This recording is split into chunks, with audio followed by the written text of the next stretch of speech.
The Darkest Winter. America's Fight for Survival. 1776-1777, August 1776. The rebellion in Britain's American colonies is barely a year old, and already it stands on the brink of destruction. On the morning of the 22nd of August, an armada unlike any seen before in North American waters begins to assemble. Hundreds of sails crowd the horizon as British transports, escorted by powerful warships, move with grim purpose toward Long Island. General William Howe has arrived to crush the rebellion once and for all. More than 20,000 British and German troops, seasoned veterans of European wars, prepare to strike. It is the largest expeditionary force Britain has ever sent overseas. Their target is New York, the strategic heart of the colonies. Across the water, the Continental Army waits. General George Washington commands roughly 20,000 men, but numbers alone tell a misleading story. His army is fragile, a patchwork of militias and short-term volunteers. Some units are disciplined and reliable, most are not. Disease ravages the camps. Supplies are scarce. Desertion is constant. Nearly a quarter of Washington's army is sick, missing, or unfit for duty. Worse still, Washington faces an impossible dilemma. If the British strike Manhattan, they could split the colonies in two by seizing the Hudson River. If they land on Long Island, they could encircle New York City entirely. Unable to determine Howe's true intentions, Washington divides his army, a decision that will soon haunt him.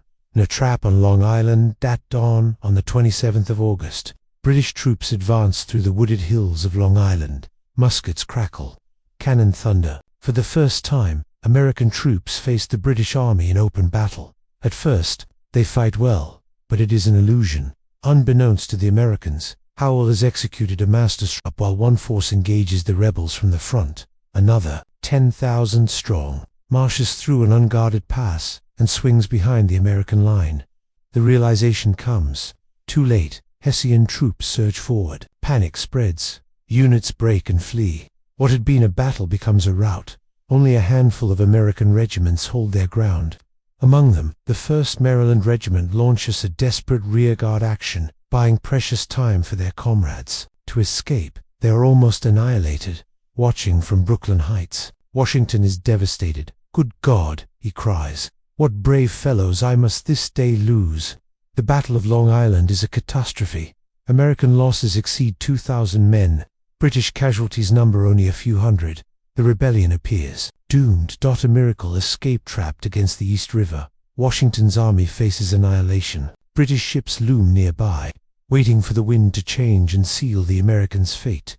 Yet Howe hesitates, fearing heavy casualties in a direct assault. He orders his men to dig siege lines instead, a decision that will haunt him for years to come. That night, rain pours from the sky, and then, as if by divine intervention, a thick fog rolls across the river, under cover of darkness and silence. Washington orders a full evacuation. Rowboats, ferrymen, artillery, and supplies across the river to Manhattan. No fires are lit. No drums are beaten by dawn. The army is gone. It is one of the most extraordinary retreats in military history, and the rebellion lives to fight another day. The fall of New York's a respite is brief. In September, British troops land again, overwhelming American defenses at Kip's Bay. The Continental Army dissolves into chaos. Soldiers flee without firing a shot. Washington, furious and desperate, tries to rally them and fails. New York City soon falls into British hands. Loyalists celebrate. Patriots flee. Fires rage through the city, destroying nearly a quarter of its buildings. The British advance relentlessly at White Plains, at Fort Washington. At every turn, the Americans are beaten back. Thousands are captured. Morale collapses. Enlistments expire. By December, Washington commands fewer than 6,000 exhausted men. Across New Jersey, despair spreads. Farmers swear loyalty to the crown. Former revolutionaries accept British pardons. Even members of Congress abandon the cause. It seems only a matter of time before the rebellion collapses entirely. That gamble Washington knows he must act or lose everything. As winter grips the land, he conceives a plan so daring it borders on madness. On Christmas night, 1776, his army will cross the ice-choked Delaware River. They will march through a blizzard, and at dawn, They will strike the Hessian garrison at Trenton. Failure will mean annihilation. Success could save the revolution. That crossing is brutal. Men struggle through snow and hail. Ice smashes against the boats. Hours pass. Many fear that attack would be abandoned, but Washington presses on. Before dawn, his men advance on Trenton. The Hessians are caught completely by surprise.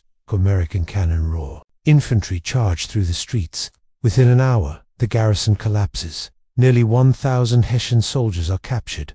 American casualties, fewer than a dozen. It is a miracle. Victory from despair. The effect is electric. Desertions halt. Volunteers return.